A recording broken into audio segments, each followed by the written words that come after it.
Hello, and welcome to Sobercast, where we provide AA speaker meetings and workshops in podcast format. We're an ad-free podcast, and if you enjoy listening, please help us be self-supporting by visiting Sobercast.com, look for the donate link, and drop $1 or $2 into our virtual basket. We hope you enjoy the podcast. Have a great day. And so it's with a great deal of pleasure that I introduce Conrad C. to you.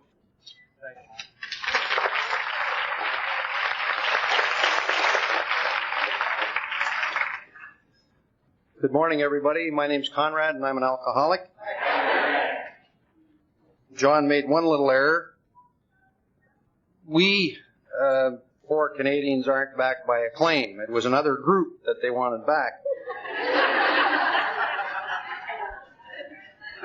Other than Joe, who's on our panel, none of the other 3 of us have been here before to this particular conference. I've got to follow this little guide here.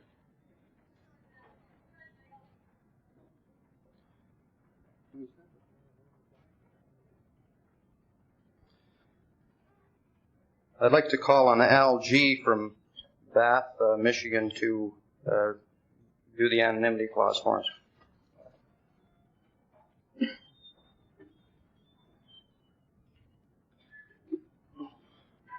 There may be some here who are not familiar with our tradition of personal anonymity at a public level. Our public relation policy is based on attraction rather than promotion. We need always maintain our personal anonymity at the level of press, radio, TV, and film. Thus, we respectfully ask that no AA speaker, or indeed any AA member, be identified by full name in published or broadcast reports of our meetings. The assurance of anonymity is essential in our effort to help other problem drinkers who may wish to share our recovery program with us. And our tradition of anonymity reminds us that AA principles come before personalities. Therefore, we respectfully ask you to refrain from taking pictures during this meeting. Thank you very much.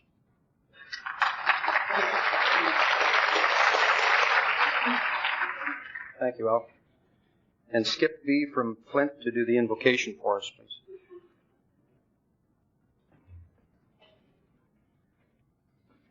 I'm Skip Butterfield, an alcoholic, a grateful alcoholic. This is something I've never done before, so I'm a little bit nervous. If you'll bow your head, we'll have a little prayer. God, please help us to be able to say the things that we want to say at this panel, and give them the courage to say the things that are supposed to be said. And dear God, please help the people get home safely when they leave here after this great weekend. And God, help the poor suffering people out there that is reaching their hand out for help, and have someone there to take their hand when their hand is out, and so that they can receive the benefits that we have received. And for that, God, I'm grateful, and I'm sure that everyone else here is grateful. Thank you.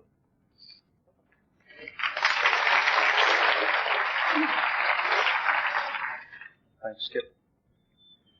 For those of you that are into perfectionism,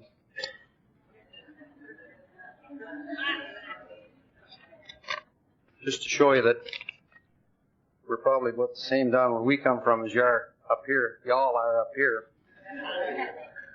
The only thing that's the first 3 things on the spiritual panel, the first 3 listings in the program are correct. I was the one that phoned in the information, so they got my name right. Al G was right, except they put the wrong place down. Skip was right. And then we come to Don, and they got him first. He's going to be last. And he's a guy, and it's spelled like a gal. And the other 2 are not here.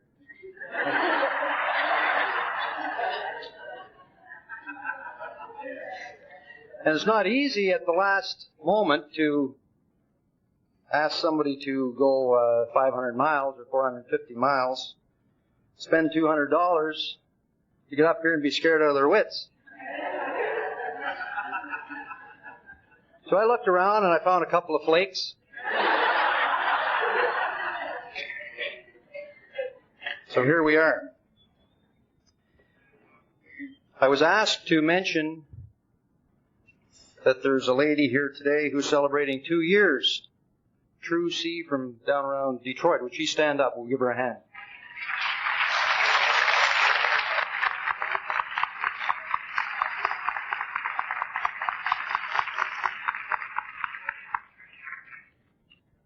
There may be others, but nobody told me, so we'll move it on. I woke up this morning and it was daylight. I had my alarm set. And the little thought went through my mind, it was 20 to 11. And I was seized with panic. That happened to me when I was drinking many times. And the panic didn't last because I looked at the time and it was only 7:15 or something. It's funny that those things don't seem to happen when you're sober. And here we all are. We're going to start the panel with someone that a lot of you know, Joe from Sault Ste. Marie, Ontario. Joe?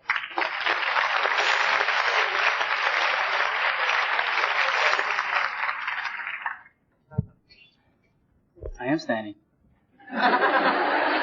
Should have had a box here for me. I'm short, you know. My name is Joe. I'm an alcoholic. This is an honor and privilege to be here today.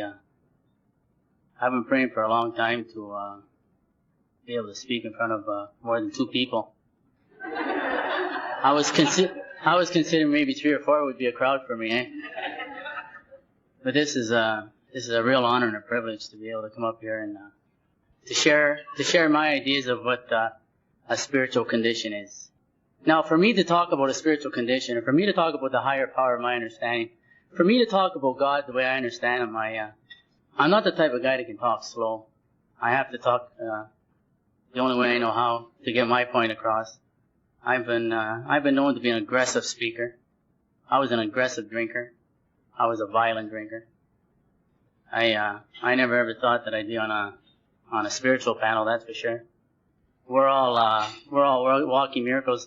A few years back, I was here on a spiritual panel, and I told the boys from work that I was going down to Boyne Mountain to be on a spiritual panel, and I thought they were going to faint. One of my friends said, "You're going to go there and ruin your image, Joe." So I'm kind of glad I'm ruining my image.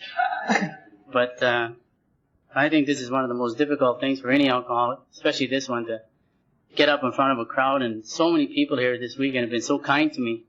On my way down here, I cried for 2 hours. I was reminiscing about certain things in my life that have happened since I joined Alcoholics Anonymous, and how grateful I am to be a member of Alcoholics Anonymous. I'm not grateful to be an alcoholic. I'm not proud to be an alcoholic. And I'm shaking in my boots like any normal alcoholic, because I was an introvert and I couldn't talk. When I joined Alcoholics Anonymous in 1977, I never talked for 3.5 years, and I had to go and get drunk.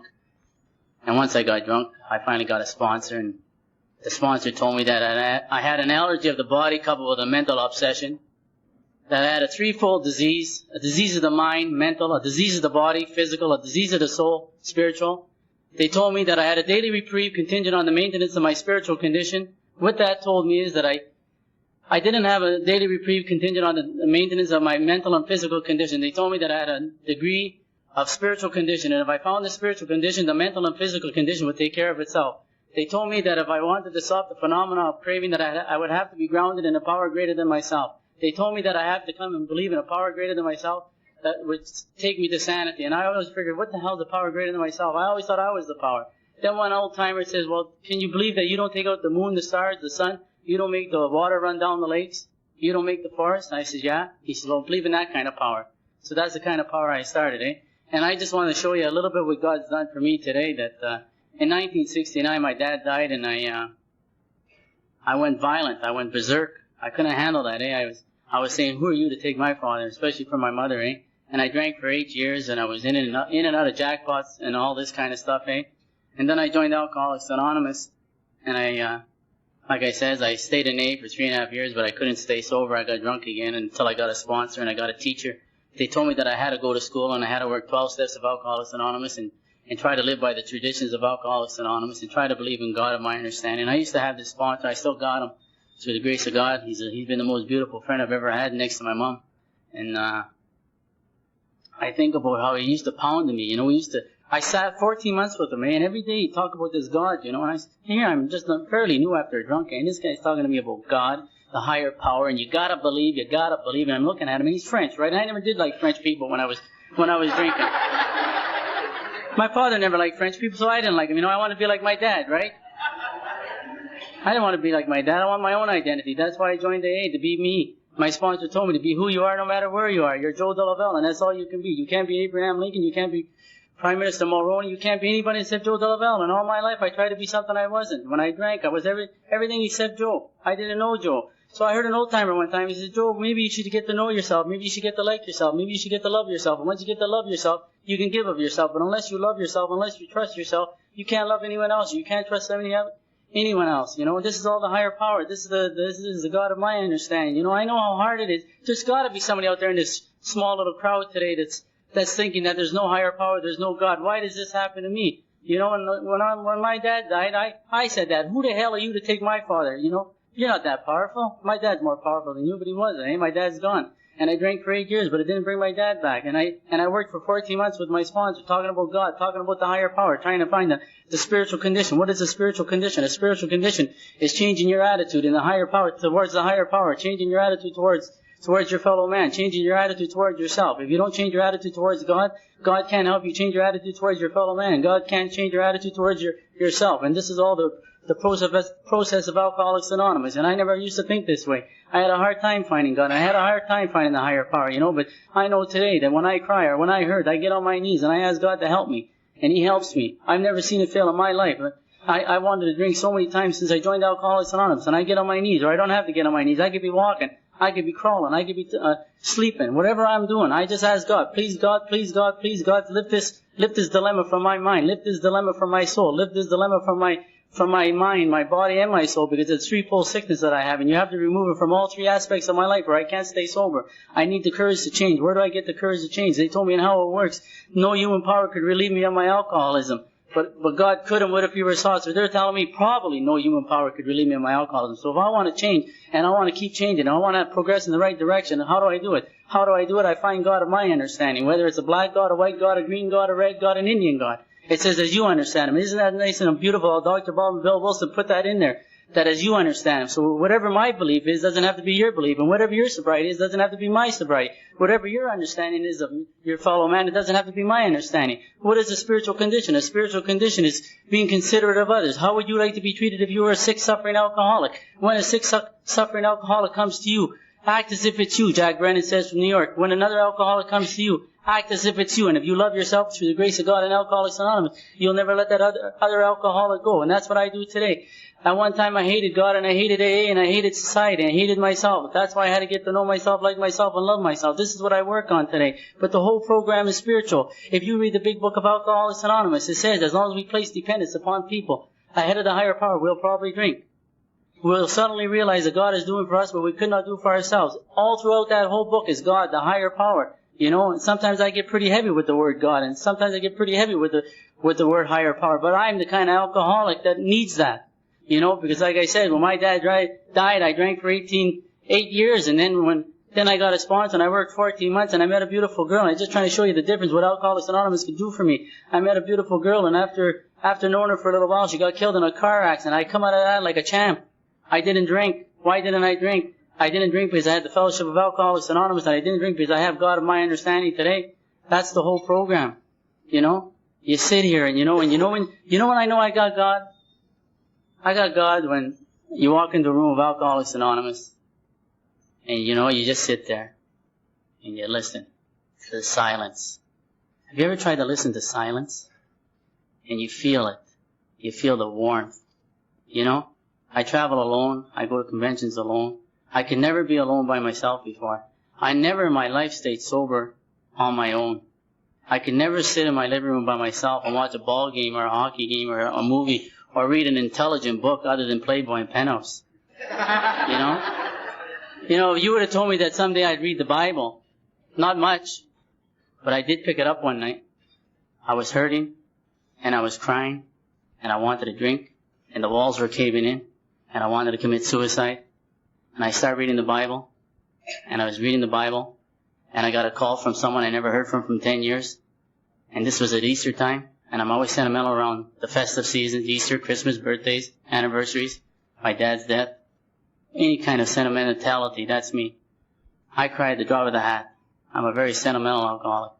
God in NA has given me so much feelings today, you know. I was told, but getting back to the story about the Bible, I was reading the Bible, and I get a call from 2,500 miles away, and this girl that knew me before, she had heard somehow that 2,500 miles away, how the hell did she find out I wasn't drinking anymore? But she phoned me, she said she happened to pick up the Bible, and she was reading it, and all the time she was reading the Bible, she was thinking of me. Amazing. So I guess I was reading the Bible at the right time. I wonder if we were reading the same page. Imagine if I would have been reading the Penthouse. I would have been very lustful when she called. But through the grace of God and Alcoholics Anonymous, and I'm not always this serious, you know. But when you get up in front of people like this, I mean, you know, this isn't easy. You know, this isn't easy. But I know today that without the higher power of my understanding, without the fellowship, more and more I see, and I've been going through something for the last 10 weeks, I've been really hurting and crying and doing a lot of crying, a lot of hurting, and I've been saying, well, maybe I'm not an alcoholic. What if? But this. I think I'm different. I'm not different. I have an allergy of the body coupled with a mental obsession. The geographical cure does not work for the alcoholic. When I go to Vancouver, or if I drive to Detroit, I'm going with the allergy. The phenomena of the craving doesn't take place until the first drink. We have a saying back home in Sault Ste. Marie. It says, if I don't stand in the twack, I won't get hit by the twain.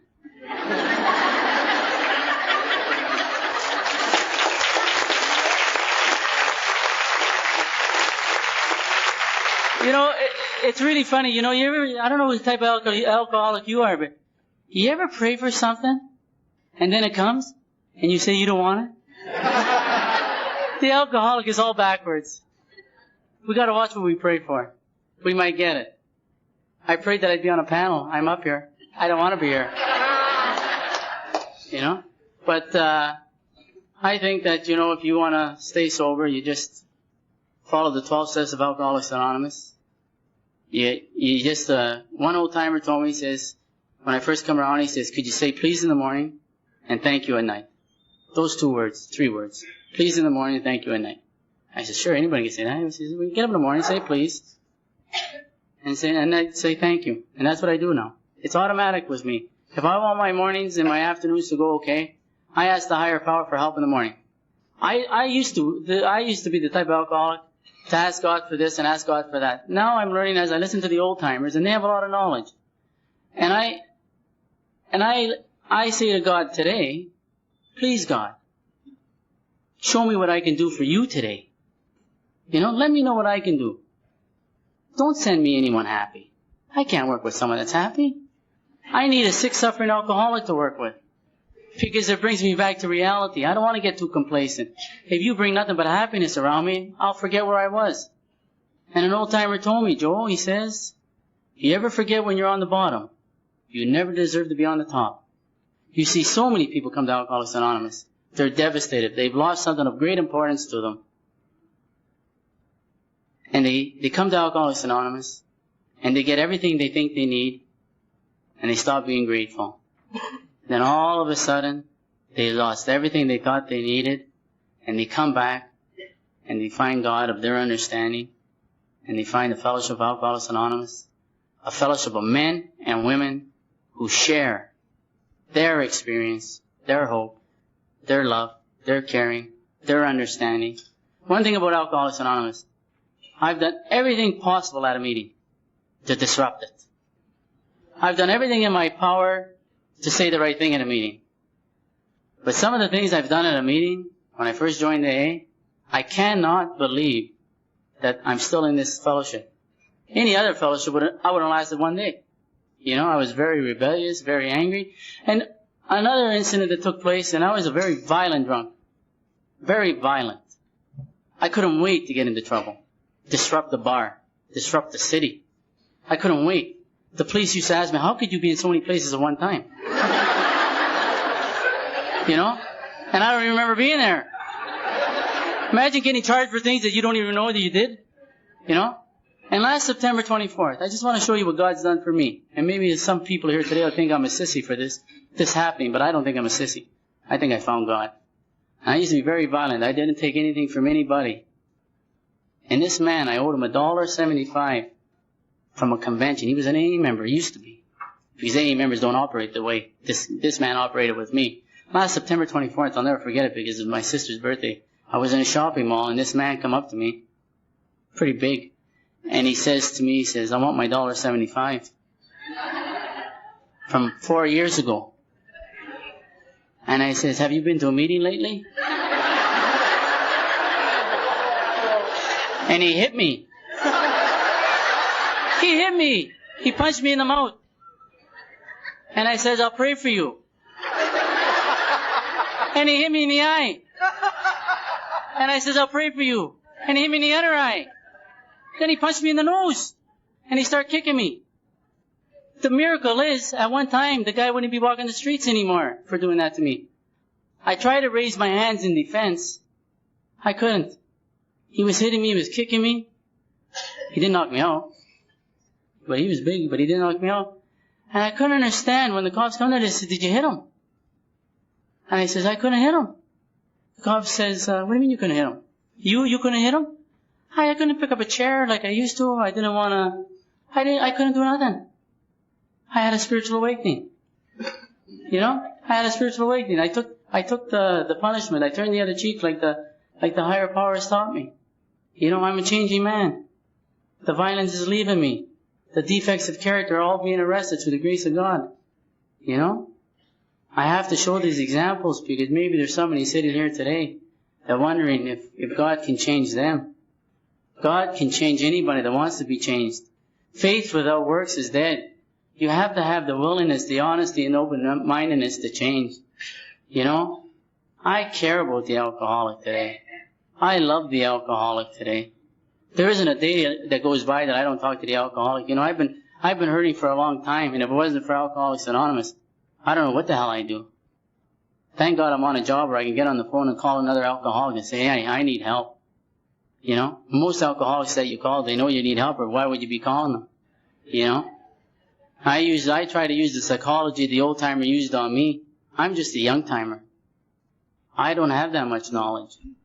I have enough knowledge today to know that when I'm asked to do something for Alcoholics Anonymous, whether I want to do it or not, I got to get off my behind and do it. And usually, it's what I don't want to do for Alcoholics Anonymous after I do it. I feel such a peace of mind and the football leaves my stomach. The knots in my stomach have left me today because I'm trying to convey the message to the alcoholic who still suffers. And there's always, in a crowd like this, there's so many people probably hurting today. There's such an emotional involvement at a convention. You know, there's so much love. And when you get in your car and you go home and I know me, I feel so empty after a convention because there's been so much love. Even if you're not talking to another alcoholic, there's been so much love shared and cared. Just the feeling that you get at a convention, the love, the happiness, the smiling faces, you know. I don't know why the hell I ever drank, you know. But if I ever wanted to be on a panel, it'd be on a Sunday morning, because Sunday morning used to be my worst day. I'd just be shaking and couldn't wait to get to bootleggers, you know. Thank God that God has got rid of my fear and my delusion and most of my anxieties today. Thank God that I can live with Joe, because if I can't live with Joe, and everywhere I go I take Joe, who the heck can I live with? I gotta get used to me. Once you get used to loving yourself, you could love other men. And the more you give, you know, I always, people say to me, you hear so many people say, what is the will of the higher power for me? What is God? And I'll end just with the prayer that I try to live by every day, and this is my definition of Alcoholics Anonymous. This is the definition of my life today. This is the definition of the language of the heart for me. Lord, make me an instrument of your peace. Where there is hatred, let me sow love. Where there is injury, pardon. Where there is doubt, faith. Where there is despair, hope. Where there is darkness, light. Where there is sadness, joy. O divine Master, grant that I may not so much seek to be consoled as to console, to be understood as to understand, to be loved as to love. For it is in giving that we receive. It is in pardoning that we are pardoned. And it is in dying that we are born to eternal life. Printed in Italy.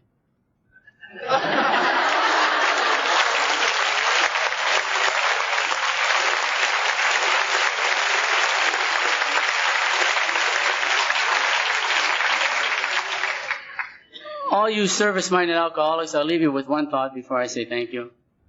A lady from Oklahoma told me, she says, Joey, if you have one hand to the higher power and you have one hand on the shoulder of another drunk, you don't have a third hand to drink. Thank you.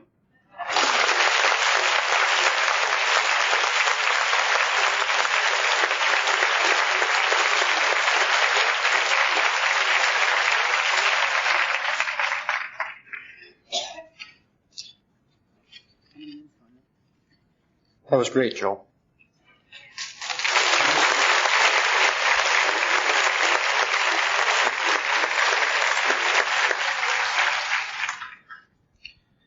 I was at a talkathon 2 years ago in Sioux, Ontario, and Joe helped me. We weren't friends because he wasn't friends with too many people then. But I remember that particular talkathon, and it happened to be the anniversary of the girlfriend he mentioned, happened to be the anniversary of her death.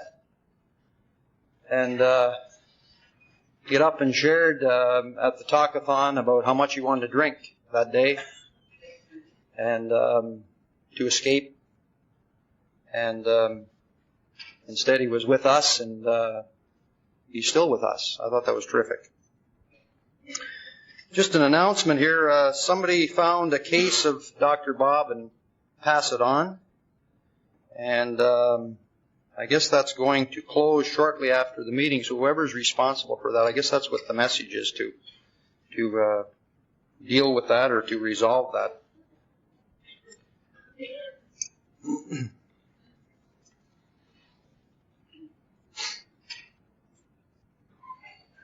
I was in a hospital in 1969.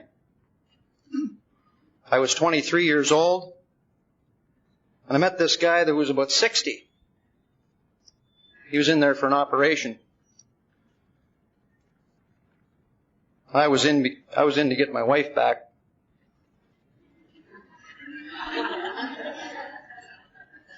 Playing on her sympathy. Just reminded me, I heard this one time in a meeting. Didn't get here because I'm smart, I got here because of Al-Anon brutality.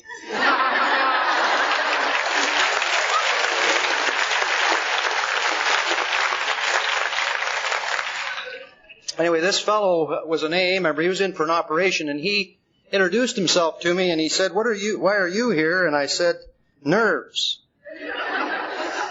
And he said, I'd never been asked this question this way before. He said, do you have a drinking problem?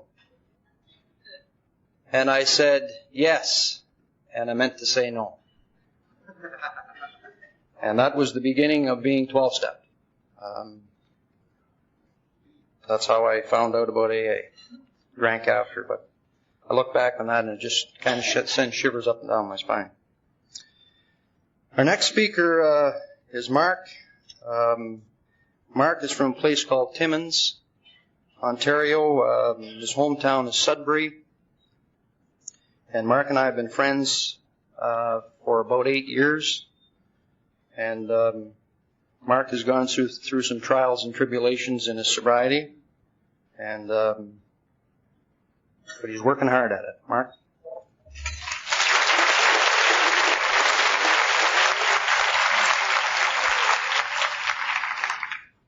I'm an alcoholic. My name is Mark. and I'm French.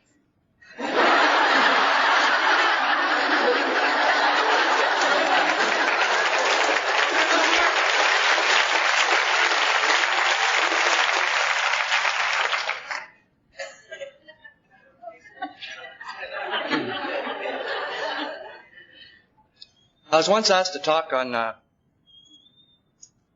other than the spiritual aspects of Alcoholics Anonymous. And it was about 20 minutes of silence. Because, as I understand this program, it is 100% a spiritual program.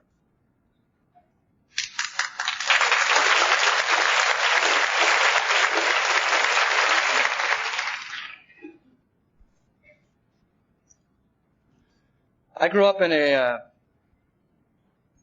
good Christian home. Since coming to AA, I found out that that's the breeding grounds of alcoholism.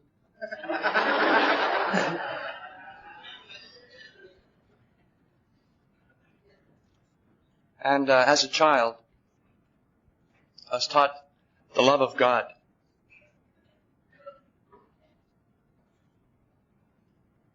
That God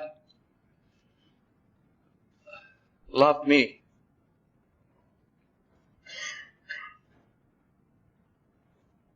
That He wanted the best for me. And I felt very comfortable with that for a long, long time. I had a good relationship with God as a child. Then I found alcohol and girls. That's a good breeding ground. That's a good breeding ground for alcoholism. Girls. I found alcohol at a very young age, about 13. I was a average student, I guess. I thought I was average. But somehow I didn't quite fit into where I wanted to be. I wanted to be above average. I wanted to be the captain of the football team. I wanted to be the captain of the hockey team. And the coaches didn't quite see it that way. They saw me as average. I thought, when I had a friend, I wanted to be a friend among friends. Not a friend among friends. I wanted to be his best friend. I wanted to be the center of attention at home. And I was, let me tell you. But I wanted all the love that I could muster. And it never seemed to work out that way. But when I found alcohol, I learned how to perform. I learned how to lie. And God went out the window.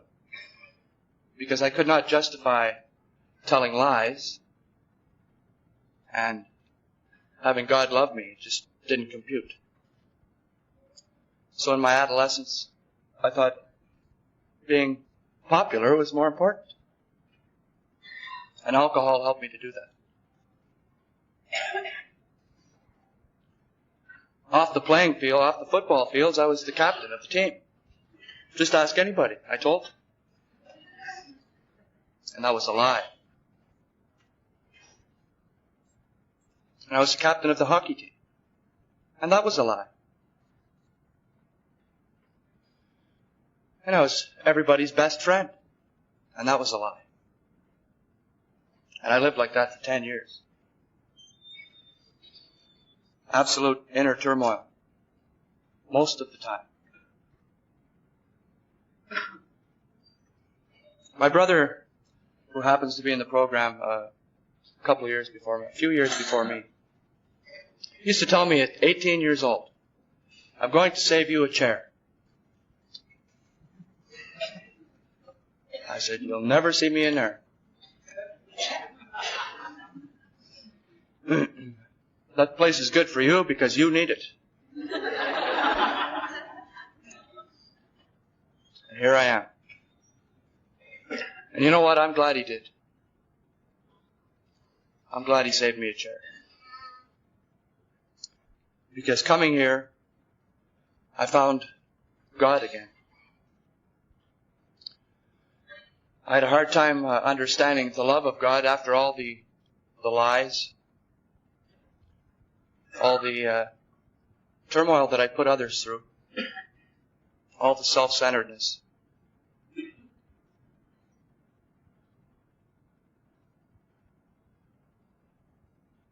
I thought, I never once felt that God had abandoned me. I felt that I had abandoned God. And that I didn't deserve His love. But I was taught here that I do. Just like every one of you.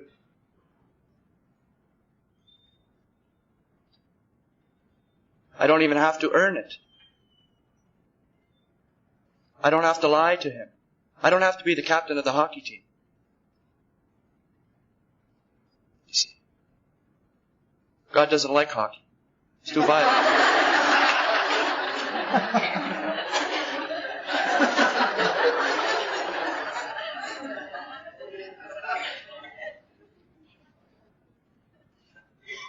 Conrad mentioned I'd had a few turmoils in my life, to put it mildly.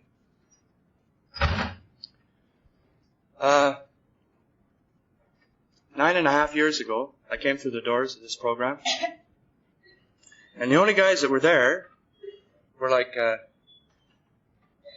you, sir, gray hair, and that fellow over there with no hair. And I thought, what am I doing here? This is terrible. But they accepted me. I thought, I'm too young to be here. But the Lions Club doesn't want me, so I may as well stay here.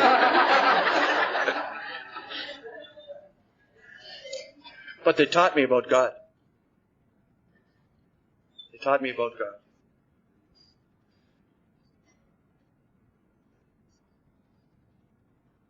It's important to me that people such as yourselves and people in other convention halls such as this and club meetings and kitchen tables where the real AA is accept me. Because for 10 years I didn't. And to a great part of my sobriety I still don't. I still don't. I envy Joe his self-love. But I'm learning. I'm learning that it's okay to feel. And the greatest part of my spiritual message this morning is that it's okay to feel. I get angry when I get angry. And I get angry when I lust. Because I read Playboy too. The articles are good.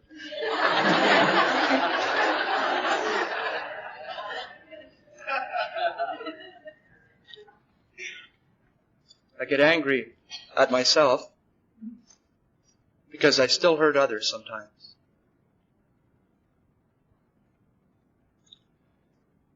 But I guess I have to look at a pattern of growth, you know. I probably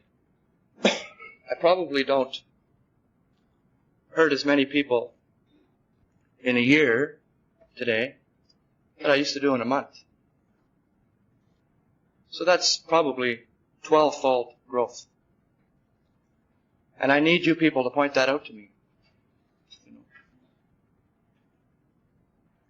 It's okay to feel. It's okay to have emotions. Those are God's gifts to me, my emotions. If I didn't have them, I better find 6 friends in a hurry because I'm dead.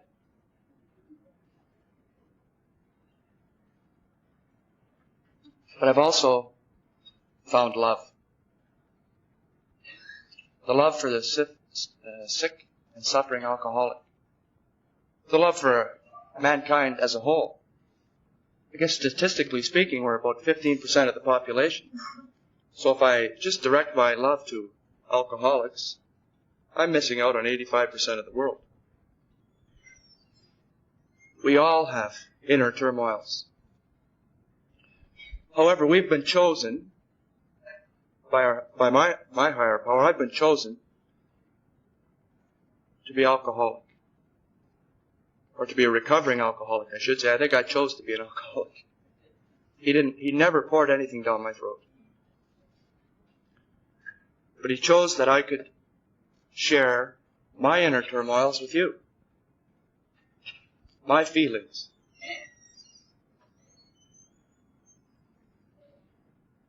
The other 85% of the population are either gamblers, sex addicts, emotions addicts, so they all got their own programs.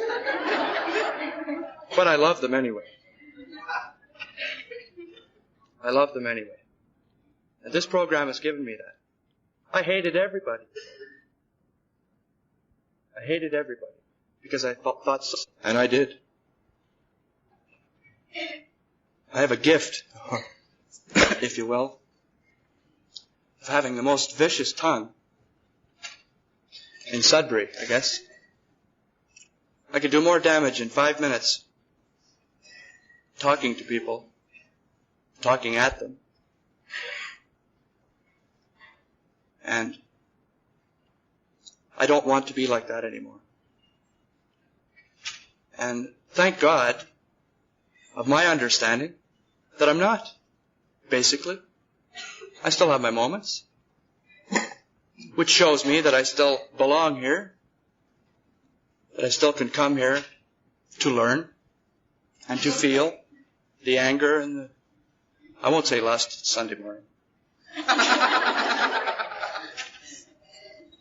It's okay to come here and feel. And I'm glad that I can. Those are gifts. I was talking to a chap yesterday about inner turmoil. And that's a very positive thing, if it's used positively in my life, which I seldom do, but sometimes I do. It's God telling me, hey, I want to talk to you. You know? Do you want to grow up or don't you? Do you want to stay in a state of emotional bliss? And I say, yes, I do.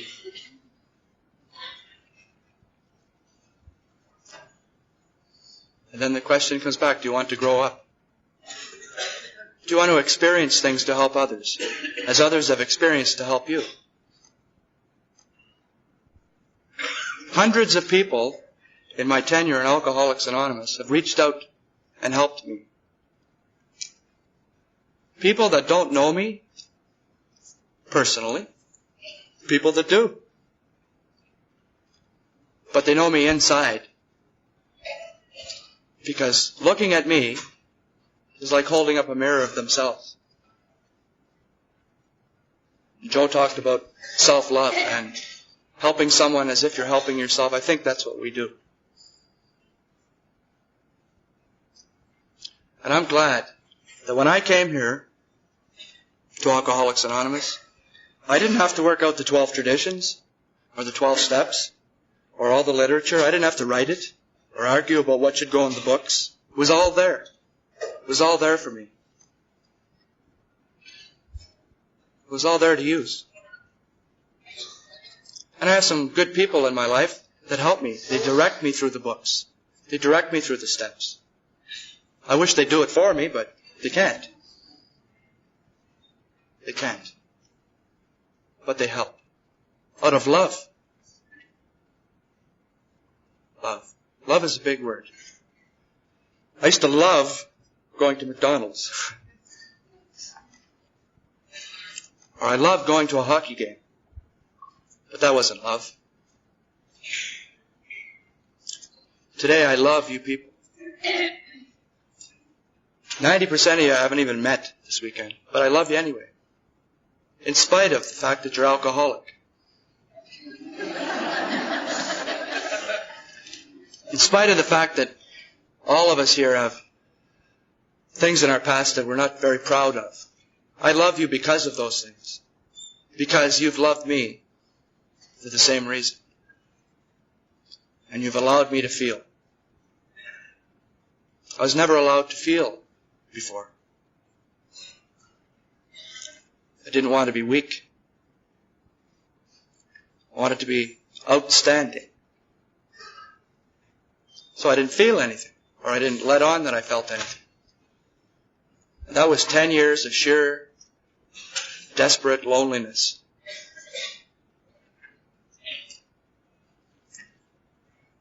And I rarely feel lonely today, unless I choose to. And that is a gift of God. You know, I haven't earned any of those gifts, I don't think. I think He gives them to me because He loves me. It's like my children. They sometimes feel they have to earn gifts from me. I give them gifts because I love them. My little guy one time broke a lamp. And he was terrified.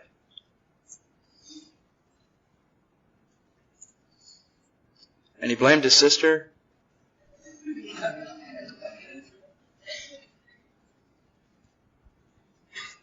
But you know, when he finally did look up over those drooping eyelids and saw me smiling, he knew it was okay. He knew it was okay. He knew he would have to pay a consequence for his action. But he knew that I still loved him. And that's how God feels about me. I've broken a lot of lamps, believe me. Figuratively speaking. And I blame everybody for what goes on. When the final moment comes, I got to look up through drooping eyelids. And you know what? God's smiling, saying it's okay. Thank you.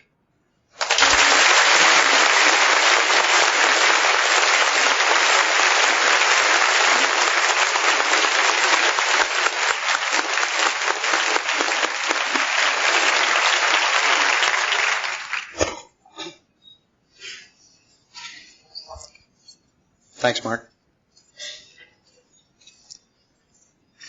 There's a song by Neil Diamond called I Am, I Said. Some of you that are Neil Diamond fans will know it.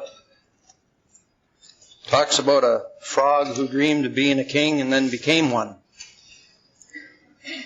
And he says, except for the names and a few other changes, when you talk about me, the story is the same one. He's talking in that song about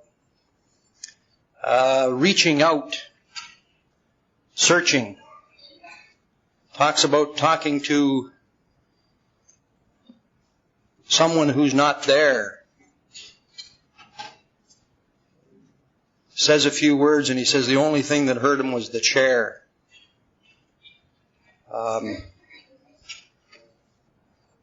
No, he said the line is, no one heard at all, not even the chair.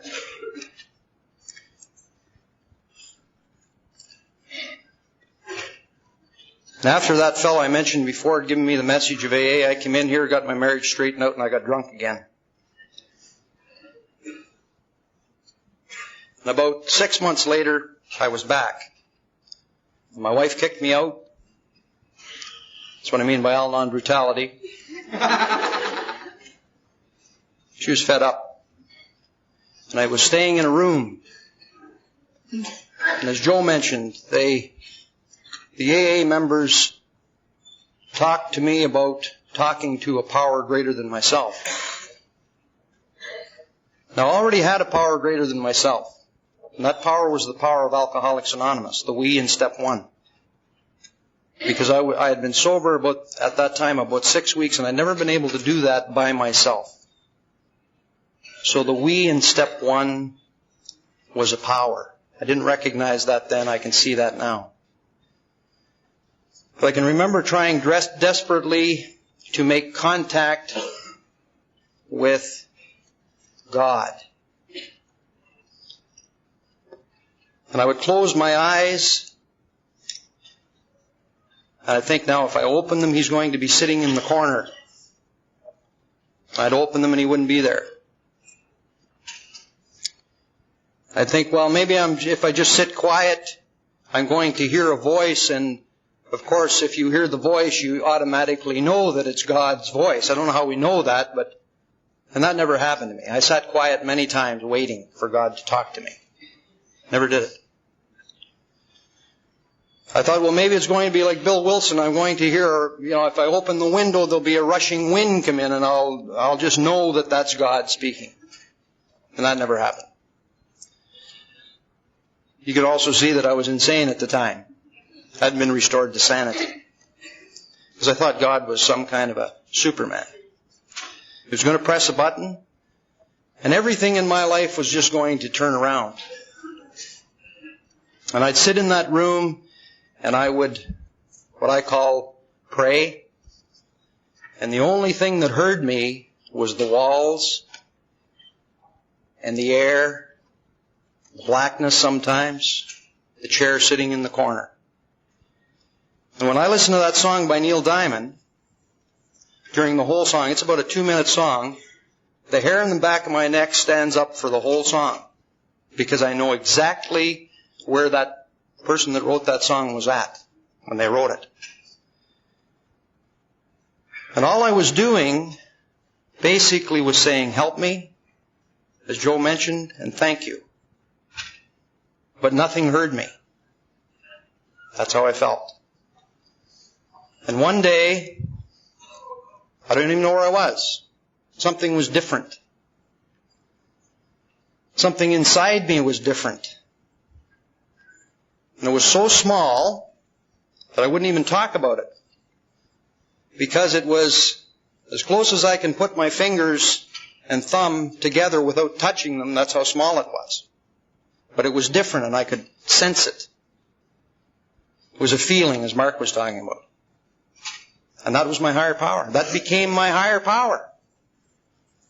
And so when I'd go to an AA meeting, they'd talk about a higher power, I'd talk about mine, but I wouldn't tell them what it was because I was afraid. But I knew I had one. And I started to call it God because most of the other AA members did, and I wanted to be amongst you people, so I called mine God too. But I knew that it was there. Something was there that was different. And I was staying sober. If you ask me about God as I understand Him today, I can't tell you very much about it. I just know that it's there. It's there in nature. It's there in some of the readings that I read, whether it be the Bible or other religions. The big book. It's there. It's there in people's faces. It's still there in the we of step 1. It was there the first day I came into AA. It's here. And when the suffering alcoholic calls and we go, people still get sober. And the next speaker, I remember being on a couple of parties with him after I was in AA and taking his inventory. We're from the same hometown, and in that particular town, everybody knows everybody else's business. And so you hear things about people, and I heard things about Don when I was drinking, but I heard lots more after I got sober. You stay in touch just because people gossip. It's a good way of actually, spreading the message sometime. And one day, he gave me a call, and he asked for help. And the beauty of it is, I told somebody this last night, I think I told Marie this last night, he has been so grateful to me, another fellow that came in the 12-step call, and every time I say to him, you have helped me far more than I have helped you, he doesn't believe me. That's the truth. he's so grateful that makes me feel guilty. And so I have to look at my own program and say, here you are, sober since 1969, and you talk about gratitude, but how much do you show it? You talk about having all the answers, but what do you do when you're in trouble? Do you ask for help? No, you do it your way. And I learn those things, or relearn them, I guess, from new people. And so Don has helped me much more than I ever helped him. I'll call Don about that.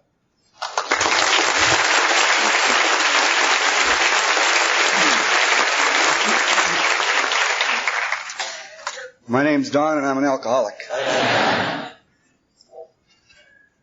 I'm not French, and I'm not Italian.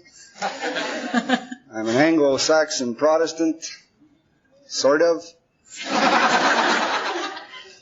I had to stop reading Playboy and Penthouse because they wouldn't print my letters to their advice columns.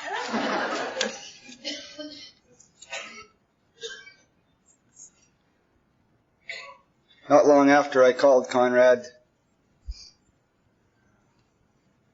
we were having a conversation, and he said to me, he was referring to the party that he had seen me at, where I was performing, and he said to me, do you know how long I waited for that call? And at the time, I didn't understand. I didn't understand that Conrad would think of that call as a call from his higher power. Now I'm beginning to appreciate, through this program, what it must have been like, and I pray for those calls to come my way.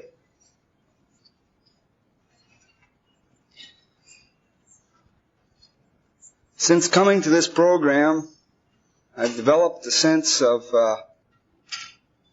it's like being schizo. It's like there's two people in my head talking to me. One is the Don that I used to be, and one is the Don that I hope to be. The Don that I used to be, when he wants my attention, he goes, "Psst, Don." The one that I hope to be says, "Hey, dummy."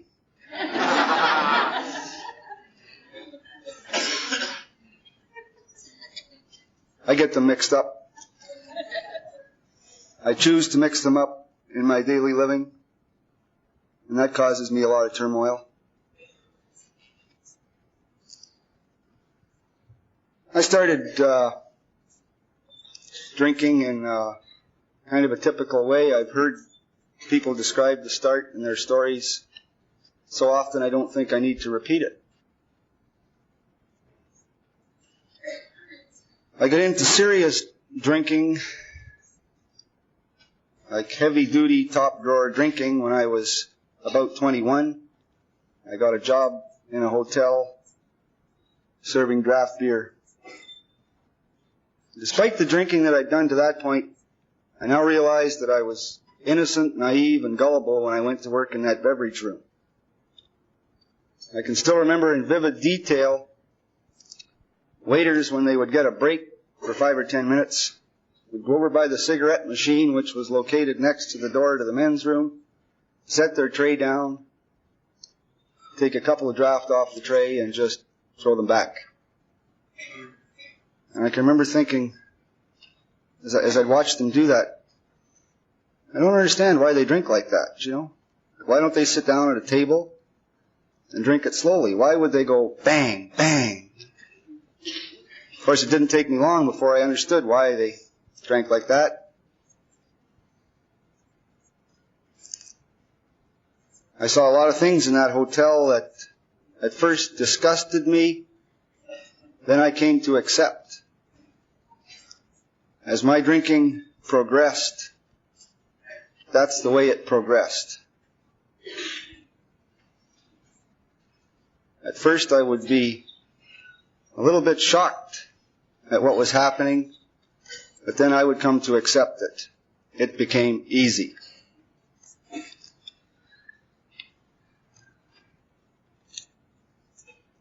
since coming to the program, of course, the way I remember things has changed completely. I find it difficult to accept that I was that kind of a person. My last big drunk was at the end of a promise. I'd made a promise to my wife, who had been on my case for years, that this was it. I wasn't going to drink ever again. There would be nothing that would ever get me to take a drink. The only condition that I set was that she would never mention it to me again. Okay? I'll quit drinking and you shut up about it. She said, I'd be happy to do that. She said, the only thing that I expect from you is that if you ever start again, that you'll go for help. I said, sure, no problem.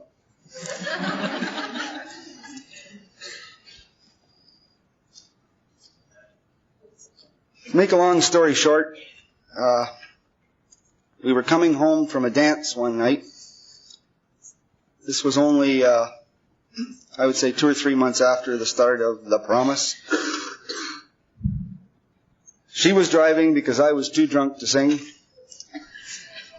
And she started at me. She broke her promise. She said, I can't remember her exact words, it doesn't matter, but she really jumped me. She went, do you realize what you did to those people? Do you realize the feelings that you hurt back at that dance? I went right into anger. I'm not very proud of the next part. I got the keys out of the ignition. I got the driver's door open. Thank God the car stopped before I managed to push her out on the goddamn road.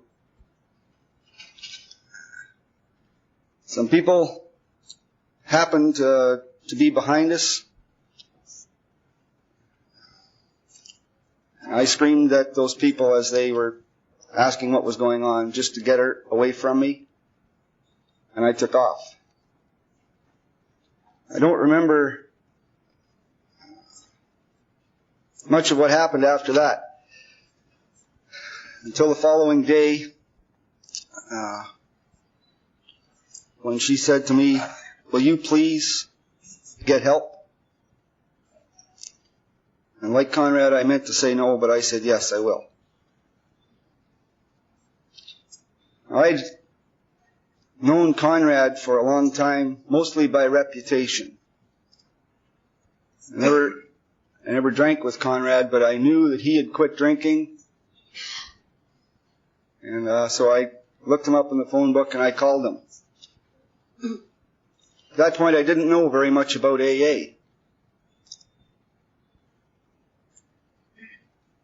I think that was the first time in my life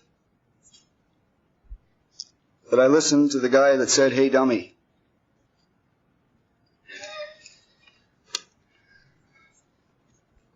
Anyway, I said, Conrad, it's Don Fark, we're calling.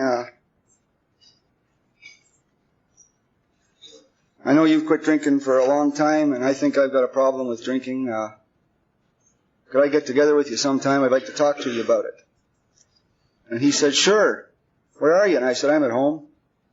He said, I'll be right there. I said, no, Conrad, don't worry. You know, it's not that important, you know. And he said, no, I don't mind. He said, so I'm not doing it. I'll come out and see you. Oh, you know, it's all right, Conrad. You don't have to. And damn it, he was there. He was right there. During the conversation, he and Tom asked me if I'd like to go to a meeting of Alcoholics Anonymous. And I thought to myself, uh-oh, what have I done? Next night, I met Tom in front of a place called Schollard Hall in North Bay. It's a huge building. A lot of people drive by Schollard Hall Tom was standing beside his car eating French fries. And as I pulled up, I thought, I have to get him inside that building as fast as I can. He wasn't ready to do that. He wanted to talk to me for a few minutes before we went in. You know? And I prayed to God to get those French fries into his mouth as fast as they would go. I mean, I was saying, come on, God, make him hungry. We went into the meeting, and first thing I did, of course, was check everybody out in the room. Do I know any faces here? Does anybody know me? Tom told me that I didn't have to say anything. I didn't have to give them any money. I didn't have to do anything. My thought was, there's something wrong with this outfit. After the meeting, something said to me, perhaps not conscious thought, but something said to me, Don, you're going to do whatever they tell you to do, and you're not going to question it. You're just going to do it. These guys know how to stop drinking. If you're ever going to take an opportunity, I think you'd better take this one. I think that was the second time that God let me out of the penalty box.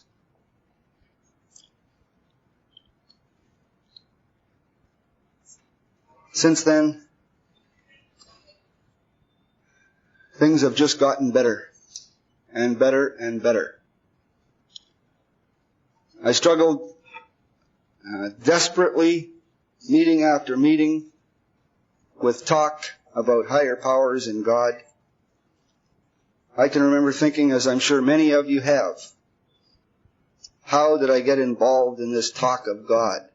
How can I avoid searching for a higher power? What the hell has that got to do with quitting drinking? Tom would say to me, Don, remember as carefully as you can this simple message: don't drink. Don't worry about the higher power that you can't find, that you don't want to look for. Don't worry about any of those things. Just don't drink. And he said, please be prepared, because those urges, that decision to drink, that little chink in your armor will be revealed to you. That urge to drink will come like a curved ball. You won't see it coming. The drink will be in your hand and up to your lips before you know it.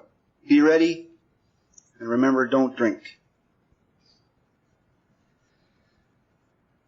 And when I look back on those words, I think that was another moment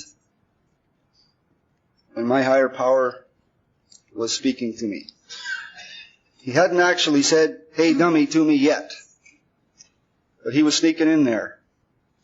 His voice was getting a little louder in my mind.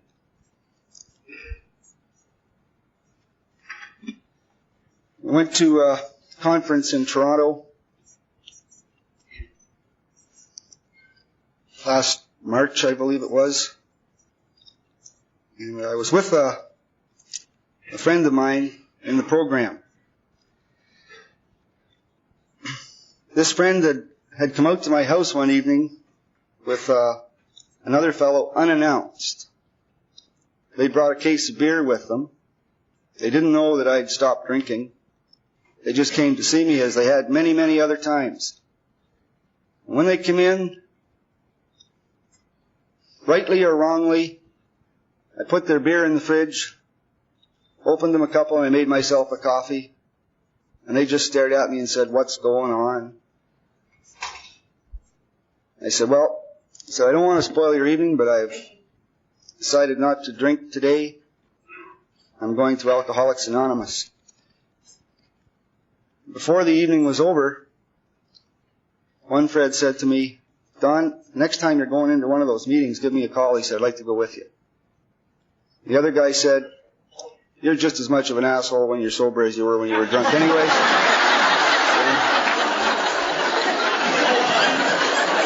So he says, I don't care what you do. I thought about that because by then I'd read some of the literature and I'd heard that I was supposed to be responsible, and I thought about that request and decided not to call him. That Saturday night, sitting at my home group, meeting had been going on about 5 minutes, and guess who walked in? My friend. He sat down across from me, and I thought to myself, boy, does he ever look nervous. So I wrote him a note. I said, you don't have to say anything. You don't have to give them any money. You just do what you want. And I slid the note across to him. He quickly wrote something and pushed it back to me, and he said, Don, this is my 5th meeting. I heard the words, hey, dummy, resounding in my head. He was there. I recognized that I too had a higher power. And all I had to do was learn to accept. Even if I was disgusted at the start, I had to accept that he was there. Getting back to the conference in Toronto, which obviously happened after that, my friend came to the conference. He came late. He was all excited. Business was terrific. He was extremely busy. He hadn't been able to get to the conference on time to start because he'd had a terrible day. He was upset with me because I wasn't there to tell him whether he was registered in my room or not. He was really in a dither. And I thought to myself, it doesn't matter. The hell with him. I've got my serenity. Here I am at the conference. I'm enjoying myself. I'm not going to let him put a pin in my balloon. That night, at about 2 o'clock in the morning, he and I were going up in the elevator to the hotel room. I could tell he was upset with me. And I was struggling not to get involved with his problems because I thought that's where it was at. The elevator stopped. The doors opened, and a hooker walked into the elevator. She propositioned us, I suppose. I said to her, no, I'm not interested. The elevator opened at our floor, and Miles and I got off, and he said, what the hell's your problem? He said, that was a gift from heaven. You turned it down. I said, Miles, just get off my case. That's the way I felt. We went into the hotel room, and he said, he said, I know that I've made things kind of rough on you right here. He said, how about if we smoke a joint and talk about it? And I said, okay, why not? I wasn't listening. All I heard was, psst. I didn't hear anybody say, hey, dummy, be careful. Here it is. Here's the curve that Tom was telling you about. Don't drink. Don't smoke. Be ready. The next day was terrible. I was full of remorse. My head was just spinning with all the things that I had heard at the table. All I could hear was, hey, dummy, you weren't ready.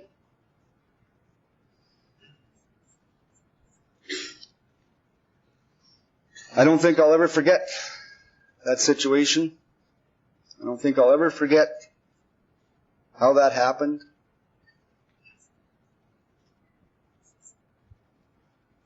I think that what I've learned from that experience is that despite the fact that I say in humor, it's, hey, dummy, he's really saying to me, Don,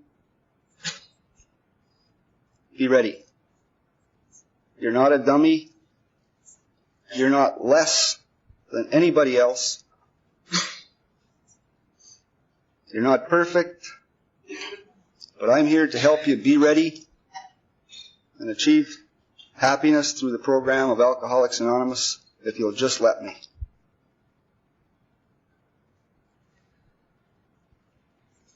In the times that I have, particularly since then, and the times that I have listened carefully in my daily living, watched for His will, things have been terrific. They have been nothing short of incredible.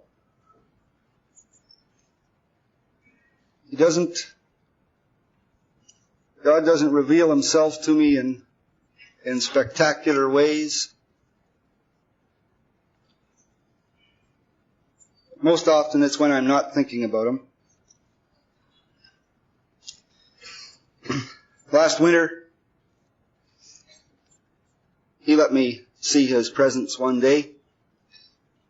My son and his friend were out with my snow machine going up and down the road. We live in the country, and there was a long stretch of the road that was just covered in mud.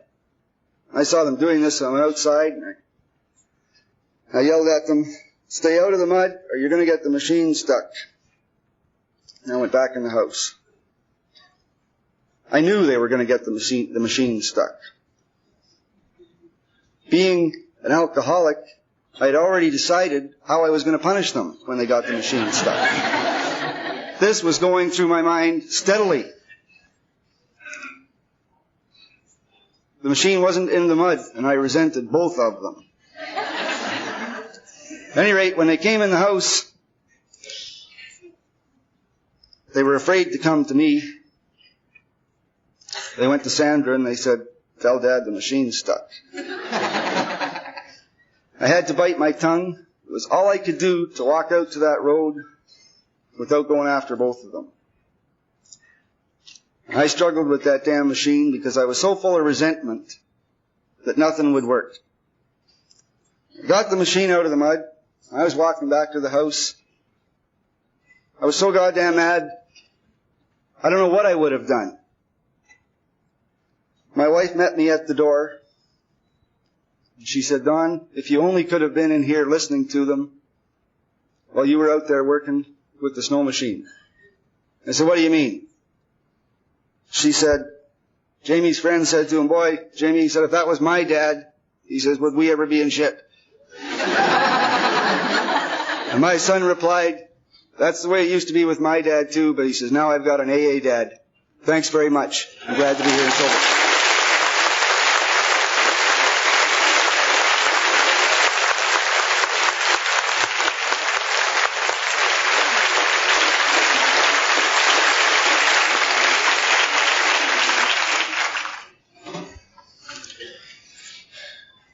Just be a few seconds. I just want to tell you one story about Don too. He had a second anniversary. This, I think, it was in July, and his wife gave him a little book with a bunch of prayers in it, And he was talking about how he would have felt about that when he first came into AA, like what he would have been cynical and probably throwing the thing in the garbage, and the progression of recovery is just blew him away. I remember that night. It was terrific. There's going to be a few announcements. I want to close with a little piece out of the big book, and I'll turn it back to John. These men on the panel this morning, the ones that I had originally asked, I tried to get a variety, and we ended up with a good variety anyway. I know in speaking with them that their desire, their motive, was to do the very best they could, as I feel most, if not all, AA speakers do. I knew that because I know them and we talked about it. I hope you got a message from them all, or one of them. I know that I did. I got something from all of the three, and I'd like you to give them a hand, please.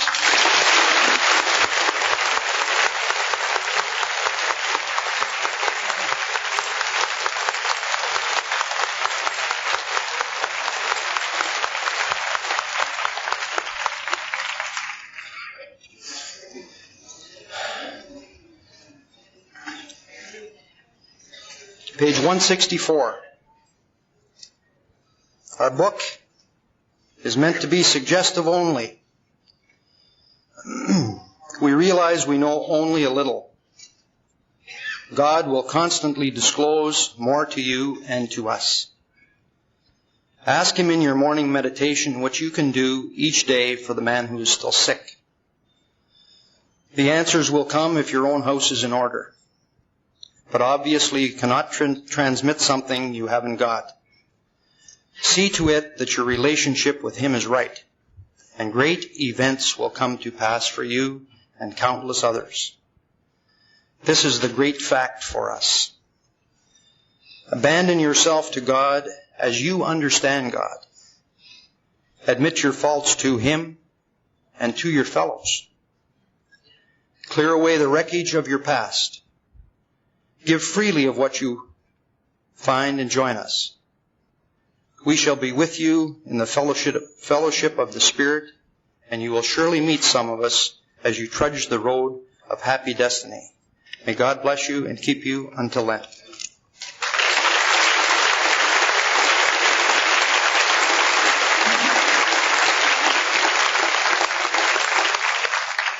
It's a thrill always to hear our friends from the North.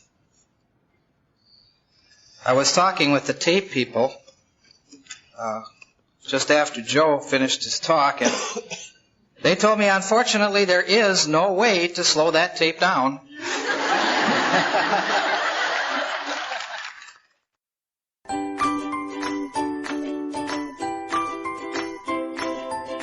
Thanks for listening. I hope you enjoyed the podcast. Sobercast is ad-free, and we'd like your help in order to keep it that way. So if you'd like to help us be self-supporting by pledging $1 or $2 a month, visit Sobercast.com and look for the donate links. Thank you very much.